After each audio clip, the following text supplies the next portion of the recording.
What's up, everybody? It's Matt Johnson. We are back with another episode of Real Estate Uncensored. This is the place where you get actionable ideas, insight, and inspiration to turn your real estate business into a life of freedom. And we're talking about how to amp up your communication style today. First of all, let's bring in the Junior Grandmaster himself.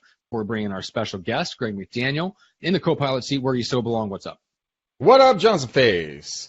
Dude, we got a great show today. We're going to talk about the D.I.S.C and all kinds of awesome stuff, how to ramp up your communication style, and a whole ton of other awesomeness. But you know what? I think there's a conspiracy, Matt. I think there's a legitimate conspiracy out there, and it has to do with all of the workers in my complex. I think they have somehow hacked my Gmail. And now, in rotation, they come by my window and use the loudest equipment in their quiver to make racket outside my door. They literally took a break for an hour. You and I recorded earlier this morning, and they were power washing the pavement. They took a break when I wasn't doing anything. They just started to back up right when I went live again with you. I'm onto them, Matt. I am onto them. But enough about me. Well, my internet was fine all morning. I've been on Zoom and or Blue Jeans with you for like the last hour and a half to 2 hours or something like that. Literally, as soon as we started the show, my internet cuts out. You're kidding me. I kid you not. We all need to wear tinfoil hats. I wasn't even sure if we. Yeah, something. We need to we got to get our act together here, or move. I'm not sure which one. Anyway, let's bring in our special guest for the day, Jay Niblick, founder of Wize Hire. Jay, what's up today? Not much. Everything's working over here. He's got no workers, and the internet seems okay. So as long as my narcolepsy doesn't show back up, I think we're good to go. Now you're just showing off. But guys, we've had Jay on a couple of times. And he's back again. This is the third time? Third time, yeah. And guys, sometimes Matt and I talk too much. We're going to let Jay talk a lot more today. This guy's got 6 inches between his ears. Lots and lots of knowledge that you get to partake in. Like a buffet of goodness. All of Jay. Buffet of Jay. That's what it is. That's right. Well, let's start with a fun and easy question. So this one caught my eye. This was on the lead gen description objections group. If you guys are not already, because we are. Matt. Oh no! Did we lose him? He might just be really startled.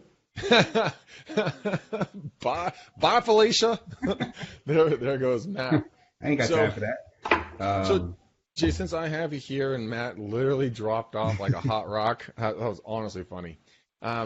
You get questions all the time about the D.I.S.C profile and everything else. When people want to learn about D.I.S.C, we'll go super basic here really quickly.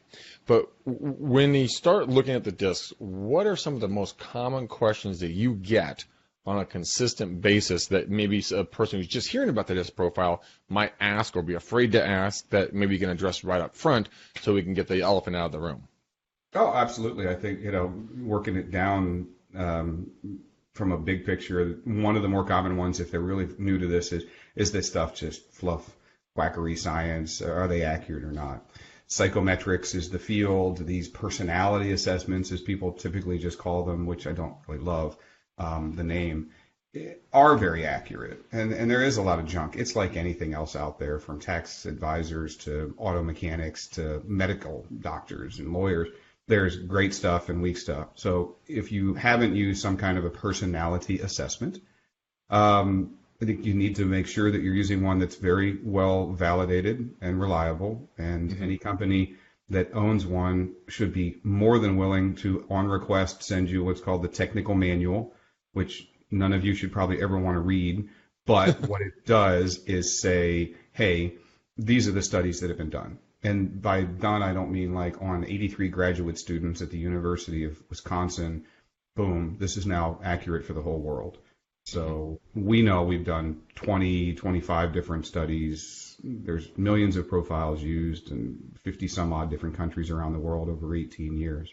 So yes, it's accurate. What that means is any profile that's out there, and there's a lot of good ones, make sure they're accurate, because they have the opportunity to give you information about individuals that you don't readily see on the surface. Right. Yeah. That's I what always say a good one will give you 6 months of insight, the same amount of insight you get after 6 months of working with somebody in about an hour. Wow. That's the benefit. I've done the DISC several times on high D, high I.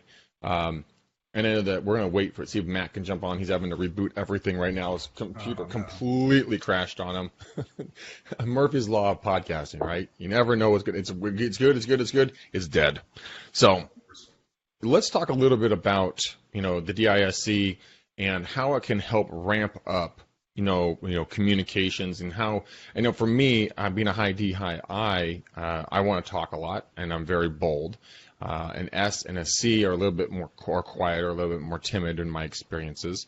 But let's talk about how we can actually become more effective using the DISC profile in our daily lives.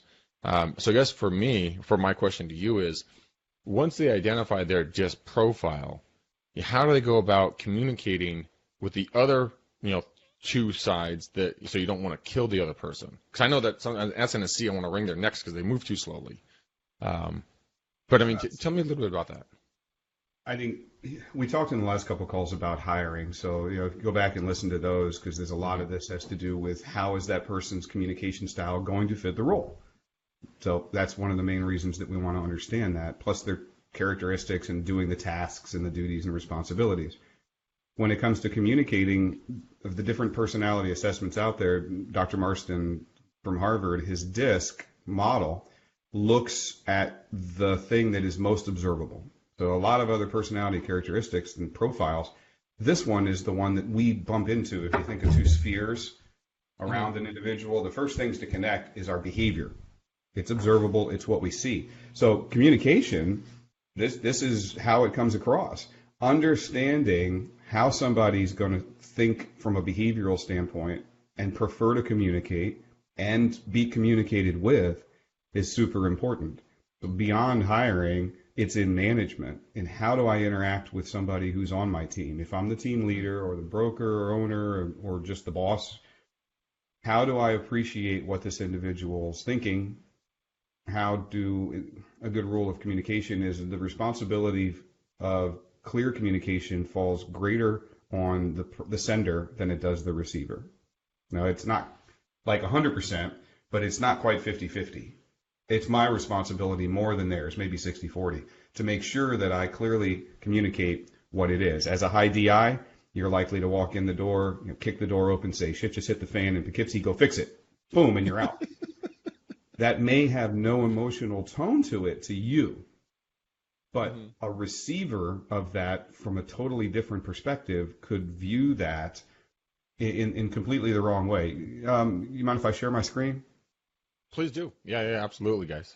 So all of you guys watching it live, you guys get to see this, but on the podcast, what we're bringing up is a chart going over the characteristics and the D's, the I's, the S's, and the C's. And Jay, I'll let you take it from here.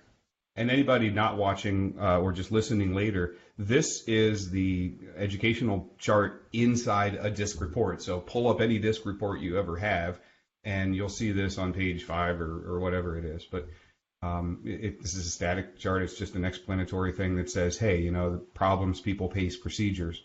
So D is a real quick primer. D is problems, how I tend to approach problems and make decisions. The higher the D, the more decisive, demanding, quick that is. The lower the D, the opposite. And so it's actually antithetical. It means that if I'm a low D, I have just as much force behind that making of the decision to go slow and steady and think through it and want to debate. I is the same. It's top and bottom. But it's people, how I tend to approach people. Typical extrovert introvert scale. The higher the I, the more extroverted. The lower the I, the quieter and the less introverted somebody prefers to be, or extroverted somebody prefers to be. S, pace. Higher the S, it's a little weird. It's slower the pace. It's basically the more stability that person wants. So a 95S wants a very slow, steady pace, lots of stability. A 10S doesn't want any slow pace. They don't want stability. The seat of the pants, chaotic stuff is actually fun. They want to go 90 miles an hour. And then C is procedures, the establishment, your preference for established protocol and procedures. So high C's, big on procedures, accuracy, detail, specificity. Low C's, they don't. If you write anything down, here's the one phrase to write down, and not just yet. Behaviors in D.I.S.C are responsible for, probably more responsible for interpersonal conflict than anything else. Outside of, I happen to hate this team or, you insulted me personally or something. But in the general sense, how I communicate and how you receive and vice versa is normally one of the biggest reasons why we have interpersonal conflict. And here's what you write. Here's what you can write down. It is because I perceive your behaviors through my own emotional filter. And I'll say it again. I perceive your behaviors through my own emotional filter. Interesting. So here's what this means. Not knowing, all right, let's say we're completely blind to this. I don't know your behavior. I don't know D.I.S.C theory. I don't know anything about it. All I have is where I'm standing, my perspective, right? So I assume everybody else has the same perspective. The conflicts happen in what we call channel. So there's 4 channels, right? This is the D channel, the silo, the channel, whatever you want to call it. The further apart any 2 people get in a single channel, the more likely they are to butt heads and conflict and struggle. And here's what I mean by I interpret your behaviors through my emotional filter. I'm a high D. I don't know you're a very low D. And that would be a very funny thing if it were true, but I'm saying, let's say somebody else. I say, hey, let's go get this done. What do you think? I've already made a decision because the 95D is just an instinctual creature. They don't reason. They just go left. That's left, right, so left. much in my life. Oh my God. Should we punt on this or go get a new one? Oh, just go get a new one. If I don't know that the next person I'm talking to is a really low D, I say to them, so what do you think? And they're like, well, I don't know. Let's really think about that. I say, in order for me to behave the way I just witnessed, what would I, as a high D, have to be thinking? Now, I don't know they're not a high D. Right. But if the I is a good example. You're a high I. You're in front of a couple of people who are very low I's. Unbeknownst to you, you're talking, and you're looking at them. The low I's are behaving like they normally would, very stoic, they're unexpressive, reserved, quiet. They're not the 99I who's going, hell yeah, oh, woo, let's do it. You look at that behavior and go, in order for me to behave like I'm witnessing here, I would have to, and you insert the emotions that you would have to have in order for you to act like that. Mm-hmm. So imagine as a high I, if you were sitting there like a bump on a log, you'd be thinking, well, I would only act that way because Mom said if you can't say anything nice, don't say anything at all. Probably. This guy's an idiot, but I don't want to say anything. Or, man, I wish he would shut. You start putting in the emotions that would have to be there to drive your behavior. Right. As a high I. And what happens? Assuming that's the case, you respond accordingly. Mm-hmm. Yeah, I'm reading this over right now. I'm reading the chart over as you're talking, and I am 100% high D, high I, low S, low C. And when you said that a lot of the interpersonal problems start when it comes to the the differences of the different personalities. How do you get over that? Let's say you're in a business partnership or a romantic relationship or a client, and how can you not want to kill the other profile? I mean, it starts with awareness. Awareness, okay. Because everything I'm saying here is on the precept that I don't know you're talking to a very low I. Gotcha. When following that thread out, you start responding accordingly, assuming that the facts are they don't like what you're saying because they're not behaving how you would. Mm-hmm. Or the high C looks at you and says, in order for me to dismiss details and accuracy, I would have to not give a damn about this project. I would have to think this is a waste of time and I don't care. It's stupid. Who cares if it's incorrect? And you or me, the low C, that's not what we meant. I didn't intend to imply that, they're not important or what you think isn't important. And now that person's running around not thinking, not knowing I'm a low C. They think I'm dismissing them. They think I'm insulting them. So it starts with awareness. in the DISC profile, you have a page 15, I believe it is, that talks about communication do's and don'ts. It depends on the version you have. But it's in the latter half of the report. And it says communication do's and don'ts, the preference for. So appreciating that as a high D, talking to a low D, because it has to be in the channel. So you may say, well, a high D is talking to a high C. It's if the high C has a low D. So it's really the high D to low D saying, hey, come on, let's just make this shit happen. Let's go right now. They're not going to appreciate that. They're going to want to examine it and be very cerebral and think through it. And so understanding going in, when I kick the door in and say, shit, just hit the fan, go fix it, that super high S, low D, administrative assistant's going to go, why is he angry at me? What did I do? Oh, great. And then their heart rate goes up. And so I can appreciate by looking in their DISC report, I can't do that. I can't just jump in and say, okay, let's go get this done, because it's not going to be effectively received by them. It's going to make them anxious. It's not giving them all the information they want. And the second value is I need to appreciate why that's important. That is good. That style is good. Imagine a team of anybody and they were all 100% DIs. Oh, God. Nothing would ever get done. No, it'd be a lot of great projects that they have run, that they want to do, but then there's no one to execute on them. That's why, with the show, Matt and I have such a good working relationship, because we're both high D, high I, but Matt's much more analytical, has stability, puts the systems into place, has that side running so that our batshit crazy ideas then get implemented, and then we can actually build something out from that point. My dad's a really good example of that. He has so many good ideas up in his head, but he has so much going that he never puts them into play. And so then I see sometimes how that can tick him off. Oh yeah. And because he's not able to do what he wants to do with all of his ideas.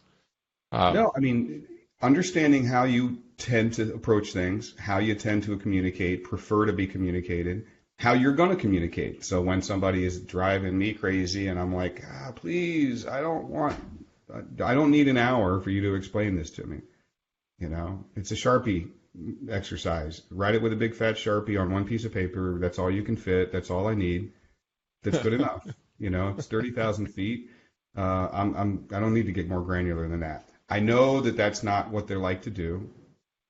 You should meet in the middle, too. Now, in sales, that's the opposite. I come all the way to you if it's sales. If I can appreciate that you're a super high C, that's my job as the salesperson, to make sure that I go all the way to where you live, because I want you standing exactly where you're most comfortable. Even if it drives me insane that I'm bringing in 5 pages of paper and documentation to verify the cost analysis, But in a team, we need to meet in the middle. Yeah, there's a guy, Howard Britton. He was kind of one of the OG, real estate trainers for a long time. He had a company called Star Power, which has now been sold to another individual. But Howard passed away a number of years ago. He had a great saying that I always remember. He says, "Get out of your character and get into your role." And yes, that is something I think a lot of us, we don't do very well. We stay in our character and we never get into our role, because our character is who we are. We're high D, high I, high S, high C, whatever you are, right? But no matter what you are on your own time, you need to remember that you need to get out of that and get into your role. Your role as a real estate agent, your role as a salesperson, your role as helping buyers and helping sellers. That is your job. Your person, who you are, is not going to change. That's no problem. But you got to get into your role. You have to play your role. And for me, high D, high I, having to sit and explain something, it's excruciating to sit there and explain shit to people. But, I know that I need to do that to help people understand contracts and what the next step is and what the paperwork's going to look like and what the process is going to look like, and getting into that role. And yeah, I mean, everybody, even in work, everybody has to adapt. We have to adapt our behaviors. We have to modify to a certain extent.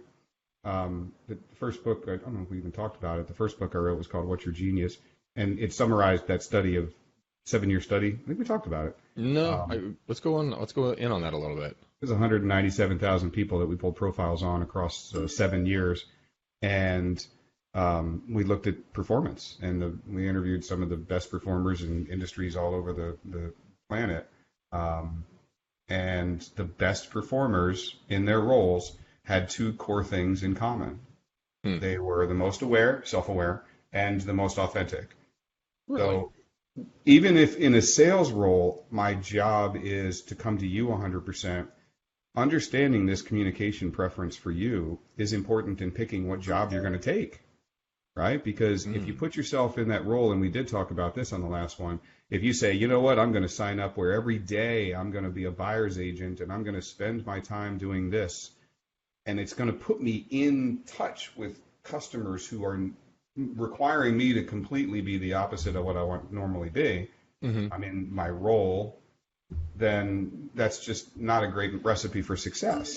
You're going to end up all day long going, hey, this is me, and I've got to do this all the time. So that's one of the benefits of right off the bat. What is it about your personality that should say, what job should I be in? And there's a lot of latitude in the different roles, but are there customers that I'd be better suited to deal with? Maybe I should be picking these types of buyers or sellers, but even in that category, is there a price point that I'm more likely to work with, or are there better types that I'd be better off? We see teams that are playing around with, if they know that this lead is a little more pedantic, getting agents that are a higher C and S to deal with them on the buyer side. I think that's why I've always talked about the fact that I prefer buyers over sellers. I think that's explaining a lot more, because the sellers need a lot more shit explained to them, and the buyers they just wag if they're a dog, they'd wag their tail and we're out the door and they're just ready to go hunt. And that's more my speed. They're just instant action. Let's take action now because we want to get into something. It's not, what are you doing? Show me your marketing plan, this, that, or another thing. It's very much just boom, done. There's no real analytics involved. I give them a couple of listings. They go look at them. They pick a couple. We go open the door. We write a contract. We get them into a property. Bing, bang, boom. Bam, bam, thank you, ma'am. It's that simple. And it's more the way you're explaining it right now. I'm like, that explains so much about why I don't like doing listings. Like, everyone's like, what's your best listing presentation? I'm like, I don't fucking know, dude. I just show up and I do me. There's no rhyme or reason to this. It's just I just do me, and because I'm authentically just doing what I like to do. But a lot of people don't get that. A whole lot don't. Part of it comes out of this industrial mindset, the industrial era. There's the agrarian and the industrial, and now we're into the intellectual. And majority of the management principles that are in place today that we've learned through school or other jobs, they're industrial era based. And Frederick Taylor, in large part, established the one best way principle, and everybody can do the same job with maximum efficiency, and everybody learns to conform to the one best way. That's cool, but what people don't realize is that that's how you physically do a job. And I can physically learn to hold the bat or the golf club or move the widget on top just like you could do, and the other 100 guys could all physically, but I can't change the way we think. So we all still have this broken paradigm, really, where we come in and we go, well, but it's a great job and it's upon me to change. If I want to be a better agent and make more money, I need to get to be a listing agent. So I should get comfortable with that. The problem's me. I need to fix myself and get better at that, or do this. And it doesn't work, because the things you're trying to change are, it's like changing the course of a river. You can, but it's ugly, it's costly, it pollutes it causes damage, and it's going to take a really long time. So changing the way you think naturally is a 5-year minimum kind of coaching experience. So why start? Because why would you start anything when you say, well, in 5 years this will actually be pretty fruitful for you? Minimum, with all kinds of constant trying to change who you are, which I think is a shame. You're fine the way you are. Just figure out how to apply it better. But figure it out for listings, figure it out for buyers, figure it out for who the clients are. When it comes to managing the team and working with others on the team, both sides should meet. There you sit around and you say, let's read our profiles. I want everybody to look at their do's and don'ts, communication do's and don'ts. I've had managers laminate it in like a 2x3 poster and put it on their door. Beware all ye who enter here. Just bullet lists of do communicate this way, don't communicate that way. So when it comes to communications, Are there different personality types that are more apt to do writing versus talking or versus video? Is there a split? Is that a reason why some people are not good at doing like live video like this, like we're recording right now, because they're just like, I got to think it all the way out. I got to make sure it's picture perfect, or is that just something that people tell themselves when it comes to communication? To a certain extent, I think, it's the modality that I'm using or the medium. Definitely, if it's pre-recorded, scripted, and can be stopped and edited, if somebody has a lower D and a lower I, that's going to be problematic because they don't appreciate as much being put in a situation where they have to fly by the seat of their pants and just wing it and make it happen. Now, it's not just a D and an I. I mean, a high I can just roll. So they could even be a very low D, but a very high I will carry that individual. If you don't have either one, then I think it would probably be problematic. Having a pure D with a very low I, which does happen. We have DC patterns that we see fairly commonly. I mean, it's probably one of the more infrequent patterns, but it pops up weekly. And a DC can struggle with that sometimes because it's a combated profile. The conflicted profile inside themselves. They want it to be perfect yesterday. So the C and the D fight with each other. Yeah, I don't think I've ever had that problem with wanting anything to be perfect. I just get out there and I'll just jump in with boots on and kick shit around until something happens. Either I win or I lose or something takes place, but I'll learn from my experience and then I'll just jump back in again and again and again and again and again, and eventually it'll get to be where I want it to be. But there's no real notes being taken. It's just like hashtag zero fucks given, and you're just going. And I think the key is figuring out where that fits. Yeah. I don't want you as the nuclear officer on the submarine patrolling offshore there. Because No. I'll figure it out the third, fourth, or fifth time isn't a liberty that we have when I accidentally hit the wrong button. Yes, I want him to have a plan. Exactly. But at the same time, I always use my uncle, was an engineer, and the example of putting a bicycle together at Christmas, right, for the kids or something. So he is my antithesis. He is super high C, super systemic, super structured, very regulatory. All the profile is as far away as me as it can get.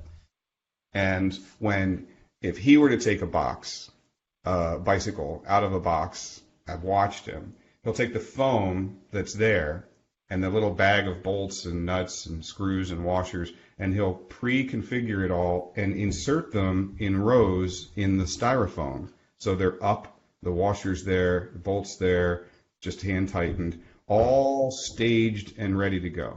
It's like a surgical suite. Every instrument in its place.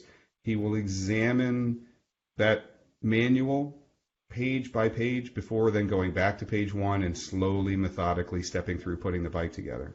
There's not a single turn of a screwdriver that's wasted. It's perfect in sequence every time, and the bike comes out perfect. By the time he's got the manual open, I'm halfway through putting the bike together. About halfway through, I realize the fender's on backwards, and I have to undo a third of what I've done, fix it, then start, go back. So it's very wasteful, not very efficient, but rabbit in the hair, I was gone. The instruction manual doesn't come out of the plastic wrapper. I saw the picture on the cover. I figure that's close enough. I can get an approximation and let's roll.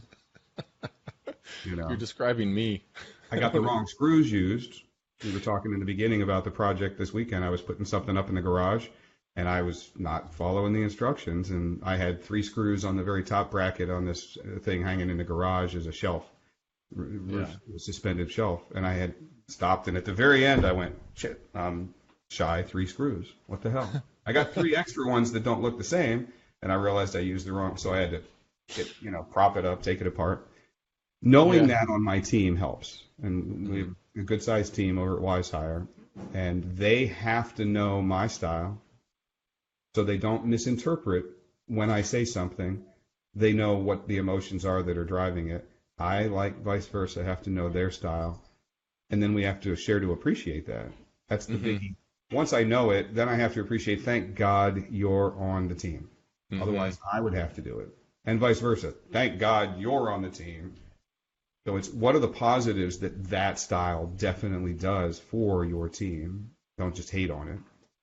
You know, like Eileen on our team, the Steel Trap. I've talked about her for years because she and I have worked in concert together. But we have, you know, we help each other out extremely well because my personality and her personality are kind of opposites a little bit. She's not a huge fan of being around a lot of people. She's not a huge fan. She definitely is not a big fan of this thing called the camera and a microphone. I mean, that is her antithesis right there. I mean, that's the antithesis of pain for her right there is a camera.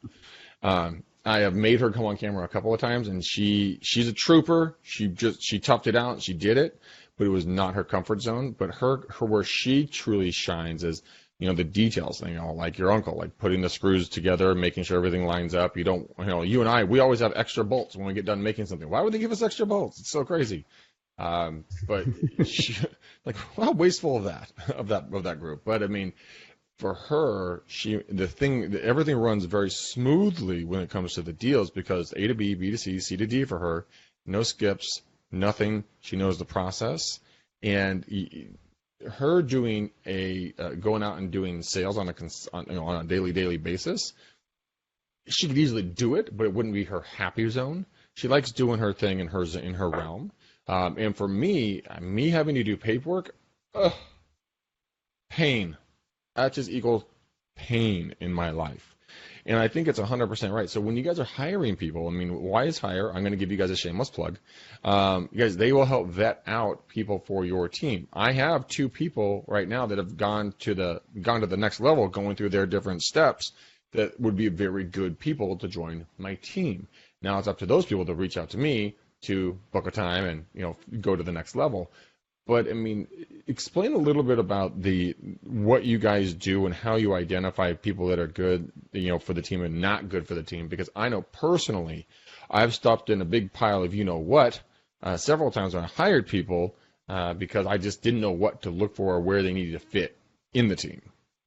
So we still see it, and I've done it myself. You know, I said it, I think, on the last call. We had to let somebody go last year. It just wasn't a good fit. So there's still mysteries under the surface behind people that will never be plotted or mapped. These personality assessments aren't, you know, going to measure absolutely everything. So, and there's Matt. Hey, Matt Johnson is back, guys. I think he restarted his computer 15 times to come back onto the show. He was diligent and waited through the shit to come back and hang out at the party. So welcome back, Johnson Face. How you doing? Look good, buddy. Thank you. You look Thank you. That's right. Bryce, nice new camera look on you. It's a good thing this jacket is not white, because otherwise it would be a straight jacket.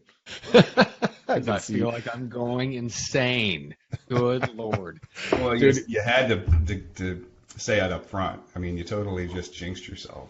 Mm-hmm. You're like, it never fails. It's going to happen. And click. I'm not a big, I was going to say, I'm not usually a big fan of jinxing myself or believing in jinxing, but that may have been, it may have been a good occurrence or a good example of that. Guys. I was looking at a different screen. I was responding to some people. All of a sudden, I heard this eerie silence. I'm like, did Matt just drop off the call? Flip over. I'm like, yep, no Johnson. All right, we're running with this. So, Matt, we're catching up. You know, Jay and I have been talking about the D.I.S.C, how communication is working, kind of what he's seeing, putting the right people on the team in the right seats. And I mean, you see this with 8 teams around the country by people not hiring the right people at the right places for the first time, and then they go back and they switch it. So how many of the teams that you work with are actually using the D.I.S.C, they're following what Jay talks about, or do they have to go through a lot of trials and tribulations for them to get to this point?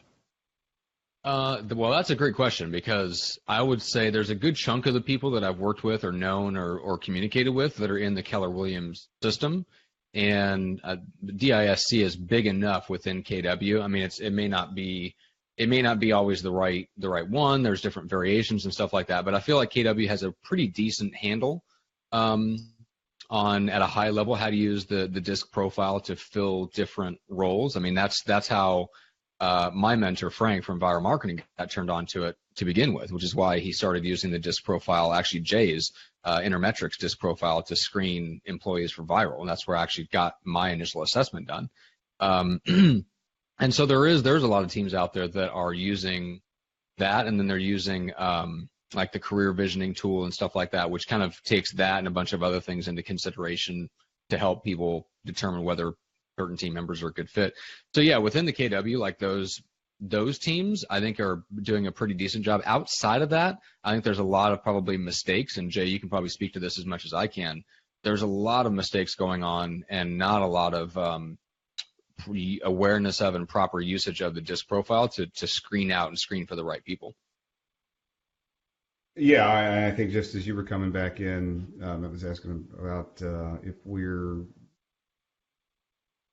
if people aren't using anything. I mean, I guess you speak to the sanctity of who the person is. No? Okay. I'm not a fan of putting people in a bucket. And so I would never, Greg, want you to say, hey, you can only do buyer's agent stuff. And he was talking about how that's alignment to, we were talking about the term authentic. That's authentic to him. And a lot of it, usually it's trial and error. I bump into something, I think, where we see people make mistakes is they override that and they forget about the sanctity of what that stuff is and say, well, but I should be able to do anything. And I love that mentality. I love that approach. And get out of your comfort zone. Alan Aldous said comfort zones are plush-lined coffins. Totally agree with that. But it's push yourself to get outside of something that's still using your natural talents in a bigger, bolder, BHAG, kind of approach way. Not mistakenly saying, oh, that means that, I have to be the world's greatest mathematician and I always sucked at math in school, or I was great in math and I sucked in history or English, so I'm going to go off and be totally great in all these different things. Yeah. We see people last Friday, guy said, I want to hire somebody as an admin, but I'd like to move them up into doing a role as an ISA so they can progress into a buyer's agent, lead buyer agent, and eventually a listing agent. And I was like, you're assuming that everybody is Play-Doh and you can shape them into anything you want them to be. Mm-hmm. Yeah. I said, now they're going to excel in somewhere in there and probably suck everywhere else. Yes. So it's not fair for you to say, you are a horrible admin, you're not going to be a good salesperson for me. Goodbye. Yeah, totally.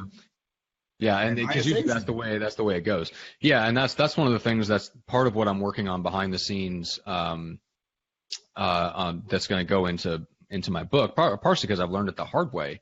Is that exactly right there? So I think each person has a set of natural, and unique skills, attributes, and abilities. Some are more developed than others. Some are very raw. Some are very refined. It depends on how much time we put into them. But everybody has them. And I think it's our job as leaders to find out what those are. And the DISC profile are clues, a very good directive and a direction that points us to those unique attributes and skills and abilities. And there's usually one person's really, really good and gets unexpectedly good results in one area, and everything else they might genuinely suck at, or they might be able to kind of push themselves to do it. I mean, there's a lot of high performers, Jay, a lot of them, like team leaders and guys like that they've pushed through, and they're so driven that they can do the stuff that is not a good natural fit for them for a while in service of the greater good. Yes. Most people are, not that driven. They don't have a big enough dream. They don't have a big enough drive. They don't have the ambition to push themselves to do stuff they hate for any great length of time. So I think leaders make a big mistake sometimes that we look at it and go, yeah, but I'm so driven. I don't care how much I hate to do it. I can do it for 6 months. That is an anomaly. And that there's a reason why guys like that end up being super successful and they can do every single role on their team. Frick, my mentor, Frank, is a lot like that. He could literally do every step of his viral marketing company. He could go back and probably within 10 minutes be doing it at or above the level of anyone that he's hired. He is an absolute freak of nature.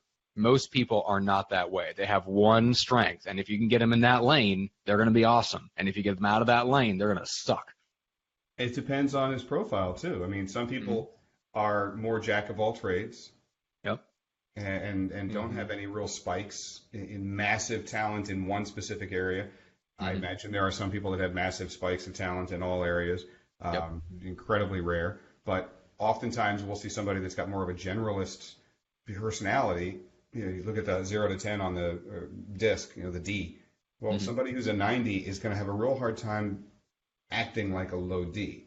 Yes. So there's a benefit to being in the middle there because a 50 is close and doesn't have to adapt much, and they're 75. Mm-hmm. 25, 30 points of adaptation is not too big a deal. It's below, Yeah. it's sub where I would say as a coach, we would start to get worried, or a clinician would start to get worried, 30, 40, 50 points of adaptation. If I'm at 50, I can be a 75, and it's really not much of a stretch. If I need to be, I can act like a 35. Yeah. You know? Yep. And- Which and means so, you can kind of shift that role between like managing admin and yeah, I reporting can to a step high-powered into team that. leader. Absolutely. Yeah. Yeah. Sharing the screen here again real quick. This is the way that oftentimes gets explained is turning left versus turning right. So when it comes to understanding that set of talents that you have, however you're defining it, whatever means you're using, whether that's the roughest is sitting down and just taking an assessment of asking yourself, what am I good at? What do I suck at? That actually works. There's still, you're stopping to actually ask the question is the first important thing.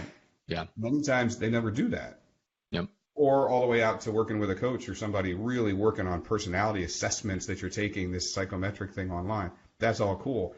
But here's how this kind of worked out in the book. So you have the individual on the left, the person, and you have the role on the right.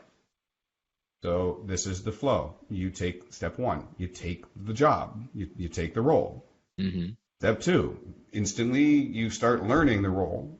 And at some point, in almost every case, you identify a need, a gap. Wait, now that I've done this for an hour or a month or a year, there's something that is different that I'm not. I need to be more detail oriented in this job, clearly. Yeah. I need to be more aggressive, assertive. Greg, your point that, the person that's working with you, she needs to be more outgoing and aggressive and comfortable on camera. Step three is that need. Here's where the top performers, and I'm talking the directors of Harvard and some the former CEO of PepsiCo and Anthony Robbins and Marshall Goldsmith, all these great guys were interviewed for this. And the lower performers turned left and said, well, if I have to close this gap, they turned left, focusing on fixing myself, or they turned left, focusing on themselves, in other words, on this diagram. They looked internally and said, what's wrong with me? How do I fix it? The top performers, it was freaking awesome. Almost to a T, said the same thing. They were like, fuck it, I suck at this. I'm not going to change it. And they turned right and said, so it's the job's problem. How do I fix the role? How do I change the requirements of the job? How do I keep the same job but do it in an unconventional way? Yeah. Who says I have to go actually do this? We have consultants all over the world, and we always find some that say, and we train them. For them, their selling is going to look like this. Mm-hmm. You suck at that. Yep. You can still sell. You just have to find, so the role doesn't even have to change per se. But that's the type of thing where people using that when they get somebody onto a team, and if you're not on a team, just you're an individual agent, you can use that first knowledge yourself to say, stop looking inside and saying, what's wrong with me? How do I fix myself? Which requires the presupposition that you're broken, which is a sucky way to wake up every morning. Yes. And it ain't going to change anyway. I need to be a high C. Yeah. Let me know how that works out for you. Yes. Or a high D or low D or whatever. More than 30 points of spread, that ain't going to happen. Yeah, I was reading, so I've been reading this right here. So Dan Kennedy, No BS Ruthless Management of People and Profits. This is a phenomenal book. I love this book. He talks about bean counters and why they are and can be, not automatically, but why they can be poison to a business. And he talked about his very first sales job, how he very quickly became like number one across the entire company. And he was still getting called into the office and like having to he literally had, someone in accounting call him up and say, hey, when you went out on this series of sales calls on Monday, you really could have taken this route to be more efficient than the route that you took. Now, this is somebody that's bringing in the number one salesperson in the company, was bringing in more sales than the bottom 50% of salespeople combined.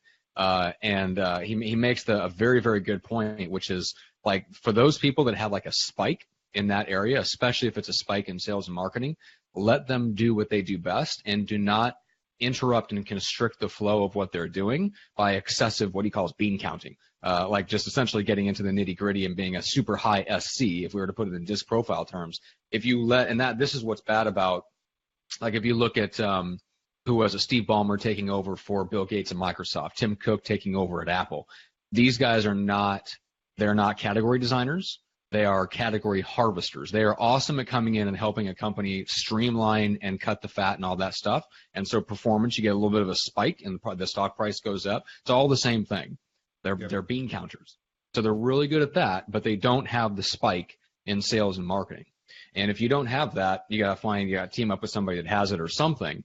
But that's one of those things where if you're that guy, and most team leaders are that person that has that massive spike, that talent, that natural ability, or that genius in sales and marketing. They can make it rain. However they do it it's different for everybody, but they know how to make it rain. They don't need to try to be the bean counter, nor do they need to hire one and give them control of the business. They need to work with one that can help them just channel that spike in the right direction, and don't worry about all the weaknesses. Because I love what you talked about. It's the lowest performers, we assume that we're the problem. The highest performers go, I'm not the problem. The problem is the role. I'm being put in the wrong role here. Let's fix that, and let's get somebody else over here to fix all the stuff that I shouldn't be doing or to clean up after me. Yeah, Dr. Marshall Goldsmith's one of the top organizational coaches in the country, / world, really. I mean, Fortune, Forbes, all call him one of the top 50. He summarized it. I told him he pissed me off because I said, you just summarized the whole book in one sentence, so thanks for that. Because he said, Jay, there's a lot of things I suck at. I just make sure I don't have to do them to be successful. Yeah. And I did. I literally stopped. I was like, fuck. Damn it. Oh. So everything's just distilled to a fortune cookie, and you basically captured the essence of everything. Michael Lorelli was a former CEO of PepsiCo and Pizza Hut.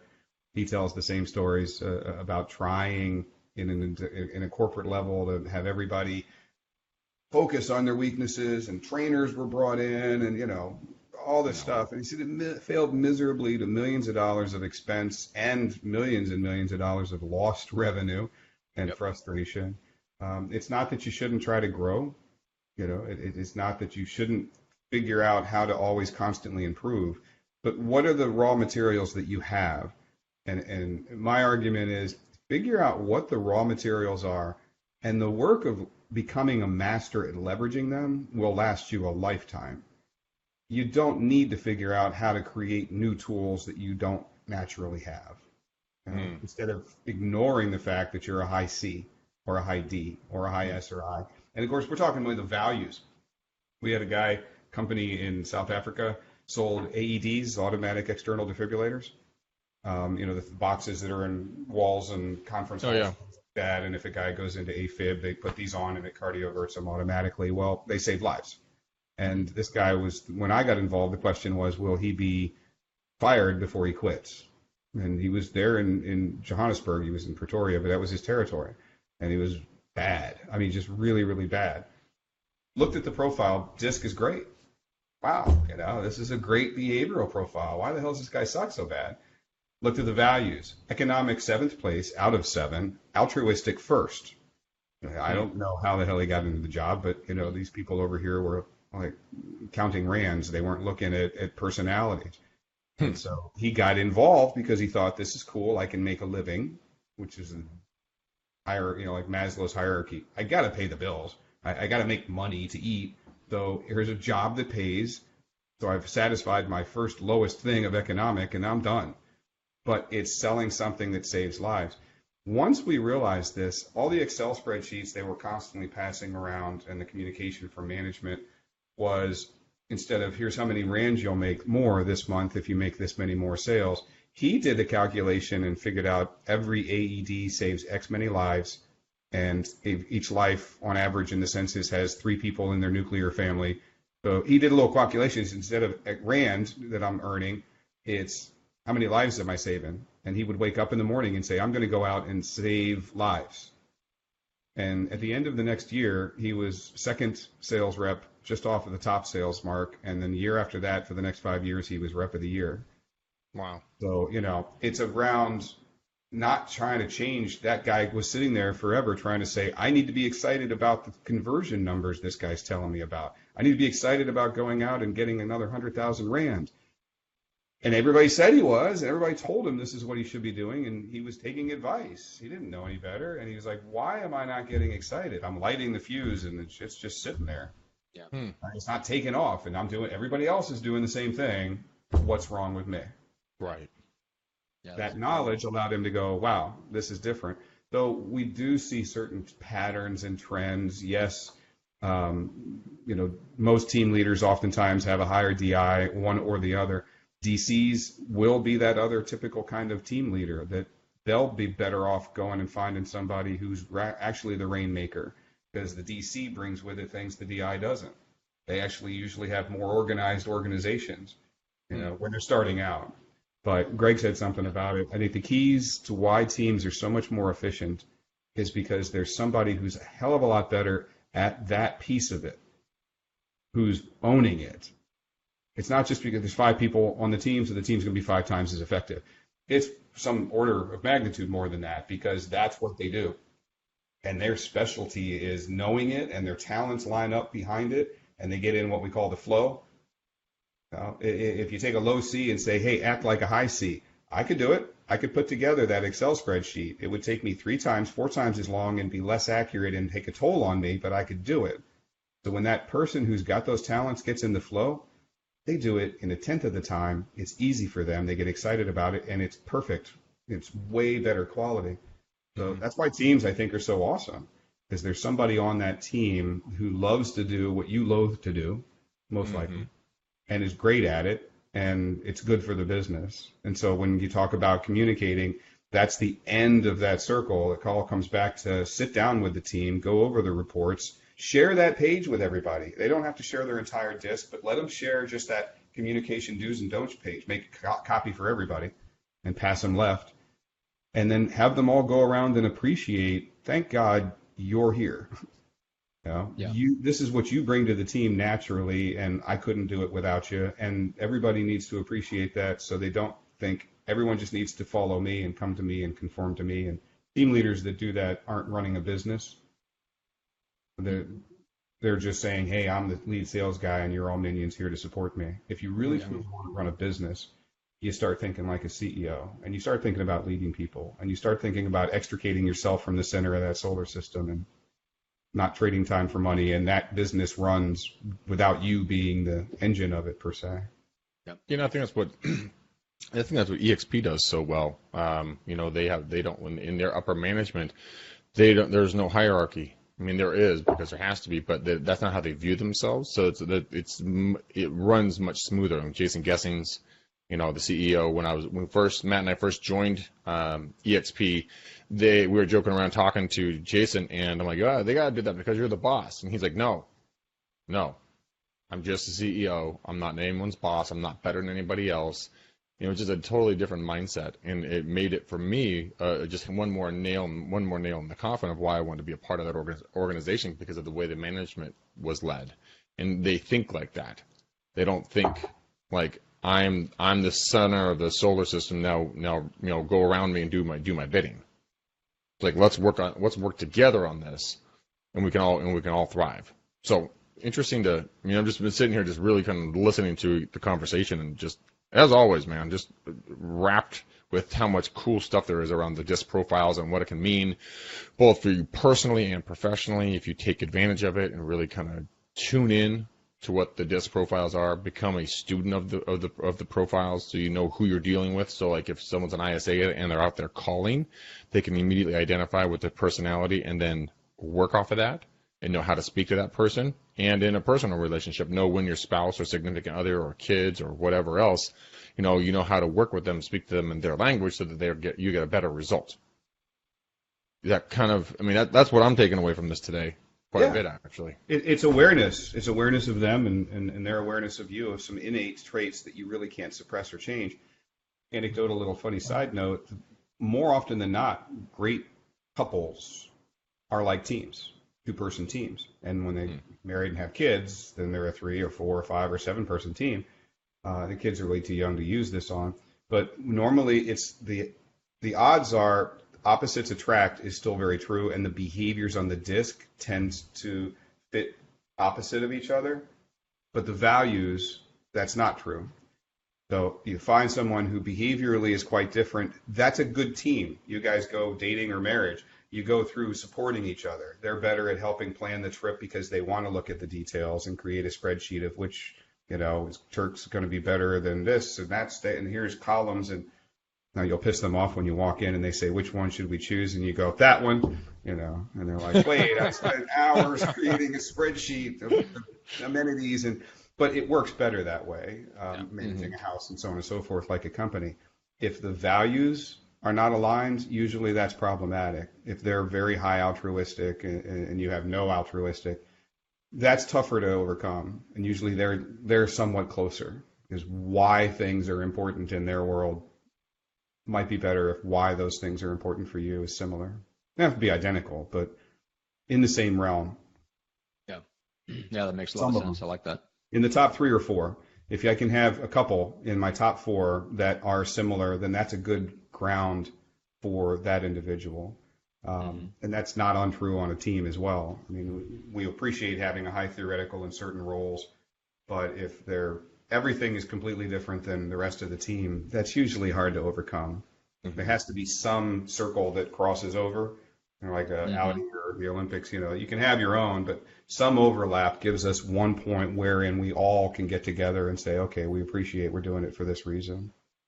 I like that. Dude, as always, hugely knowledgeable stuff, but we got to wrap this bad boy up, unfortunately.